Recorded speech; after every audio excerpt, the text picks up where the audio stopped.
Global માર્કેટ્સની update સાથે જોડાયા છે સહયોગી નીરજ કંસારા। Neeraj, good morning. કઈ રીતે આજે સંકેતો છે વૈશ્વિક બજારોથી? જી ચાંદની, આજના દિવસે આપણને સંકેતો થોડાક નબળા જ મળતા દેખાઈ રહ્યા છે। જો આપણે વૈશ્વિક બજારની વાત કરીએ, આમ તો અમેરિકાના બજારો ગઈકાલે પણ બંધ રહ્યા હતા અને આજે પણ બંધ રહેવાના છે થેન્ક્સ ગિવિંગને કારણે, એટલે હવે સીધું આપણને સોમવારના દિવસે કામકાજ ત્યાં થતું દેખાશે। પરંતુ ઓવરઓલ જો આપણે અન્ય સંકેતોની અહીંયાથી વાત કરીએ તો સૌથી વધારે મહત્ત્વની વાત અહીંયાથી જે યુક્રેન યુદ્ધ પર પુતિનનું નિવેદન આવ્યું છે એ થોડુંક વધારે અહીંયાથી ખાસ મહત્ત્વનું રહી શકે છે, કારણ કે એમણે કહ્યું છે કે ડોનાલ્ડ ટ્રમ્પે જે પ્રસ્તાવ આપ્યો છે એ ભવિષ્યના કરાર માટે એક આધાર હોઈ શકે છે એવું તેમનું માનવું છે। એટલે એમણે આડકતરી રીતે એવો સંકેત આપ્યો છે કે અમેરિકાએ જે યુક્રેન અને રશિયા વચ્ચેની પીસ ડીલ માટેનો જે એક ડ્રાફ્ટ આપ્યો છે એના પર તેઓ અત્યારે ખાસ વિચાર કરી રહ્યા છે। જોકે તેમણે એવું પણ કીધું છે કે પ્રસ્તાવનું અત્યાર સુધીનું કોઈ અંતિમ વર્ઝન એક આપણને સામે આવતું જોવા નથી મળ્યું। હવે જીનેવાની અંદર એક બેઠક થઈ હતી ને એના પર ખાસ કરીને 28 સૂત્રની એક યોજના બનાવવામાં આવી હતી અને અમેરિકા અને યુક્રેને આ યોજનાને જે છે એ 4 ભાગની અંદર ડિવાઈડ કરી છે।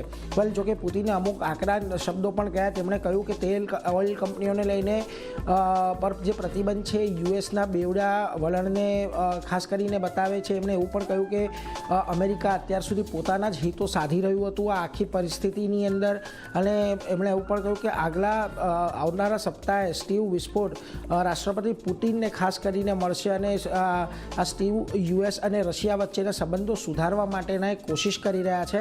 અને અમેરિકાના રાષ્ટ્રપતિ ડોનાલ્ડ ટ્રમ્પના દૂત છે સ્ટીવ વિટકોક, એટલે એના પર પણ હવે ખાસ મુલાકાતો પર નજર રહેશે। જોકે એક અફર્મેશન નથી આવ્યું, આપણે એવું ના કહી શકીએ કે આને ડીલને તેમણે સ્વીકારી લીધી છે, પરંતુ એટલું ચોક્કસથી કહ્યું છે કે અમે વિચાર કરી રહ્યા છીએ, એટલે કદાચ એ દિશામાં વાત આગળ વધતી આપણને અહીંયાથી જોવા મળે। બીજી તરફ વોશિંગ્ટનની અંદર એક ફાયરિંગની ઘટના થઈ હતી અને ખાસ કરીને અફઘાની નાગરિકની ઓળખ થઈ છે રહેમાનુલ્લાહ લકનવાલની, અને ટ્રમ્પ પ્રશાસને ઇમિગ્રેશન નિયમો વધારે કડક કરવાનો પ્રસ્તાવ અહીંયાથી કર્યો છે। બાઇડનના કાર્યકાળમાં જેટલા પણ અફઘાની લોકો અમેરિકાની અંદર ગયા હતા એ બધાની અહીંયાથી તપાસ કરવામાં આવે એવું ટ્રમ્પનું ખાસ કરીને કહેવું છે। એટલે આ બાબતે પણ એક ખાસ અહીંયાથી ધ્યાન રાખવાનું છે।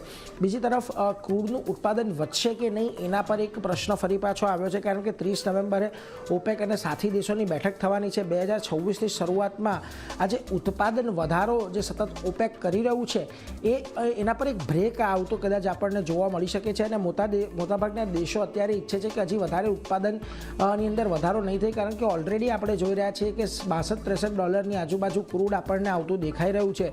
સાઉદી અને અન્ય દેશોએ ગયા જે છેલ્લી બેઠક મળી હતી લગભગ ઓક્ટોબર મહિનાની અંદર, એની અંદર જ એક મંજૂરી આપી છે ઉત્પાદન વધારાને, અને Q1માં 2026માં ઇન્વેન્ટરી લગભગ 5 મિલિયન બેરલ પ્રતિ દિવસની આપણને અહીંયાથી થઈ શકે છે એવું આઈઈએનું ખાસ કરીને કહેવું છે। એટલે એના પર ધ્યાન રાખજો। હવે જો ઉત્પાદન વધારો પણ અટકે છે તો પણ આપણને કદાચ ક્રૂડની અંદર થોડી ઘણી તેજી ફરી પાછી એક આવતી જોવા મળી શકે છે।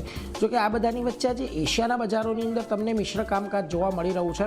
જો નિક્કેઈ આજના દિવસે તમને ઘટાડા તરફી કારોબાર ખાસ કરીને દર્શાવી રહ્યું છે। કોરિયાની અંદર દબાણ છે, તાઇવાનમાં 0.5% તેજી છે। બીજી તરફ તમે શાંઘાઈ હેંગસેંગ જોશો તો ત્યાં પણ દબાણ છે, પરંતુ સ્ટ્રેટ ટાઈમ્સ આજે એક પોઝિટિવિટી દર્શાવી રહ્યું છે।